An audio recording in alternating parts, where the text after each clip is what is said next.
your food bill may become the next big economic headache. So in today's editorial, we're going to talk about it. Come, let's have a look. A strong El Nino is likely to develop in 2026. Experts warn that while food prices are currently under control, India's food inflation may rise in the coming months if El Nino affects rainfall and crop production. Now, what exactly is El Nino? El Nino is a climate phenomena in which the Pacific Ocean becomes unusually warm, and this can reduce monsoon rainfall in India, cause droughts in some regions, affect crop production, push up food prices. India has often witnessed weaker monsoons during the strong El Nino years. Now, what are food prices? Why are food prices a concern? See, currently global food prices are much lower than during the Russia-Ukraine war, and see, prices of wheat, rice, edible oils and fertilizers are relatively stable. India's food inflation has sharply fallen from the high scenes in the 2023. But if El Nino becomes stronger, monsoon rainfall may decline, production of rice, pulses, vegetable and sugarcane may suffer, supply shortage could emerge and food inflation may rise again.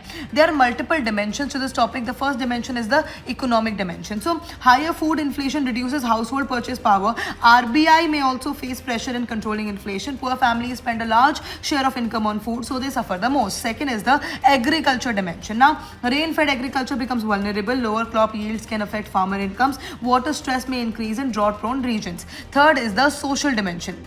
Now, rising food prices hurt nutrition and food security. Poor households may reduce consumption of nutritious food. Then there is an environment dimension as well. El Nino can trigger droughts, heat waves and water shortages. It highlights the growing challenge of climate variability. Lastly, there is a global dimension as well. Food markets are interconnected somehow. Weather shocks in one region can affect global food prices and trade. Now, why is India somewhat better placed this time? Now, food grain stocks are relatively comfortable. Global food prices are lower than the Ukraine war peak.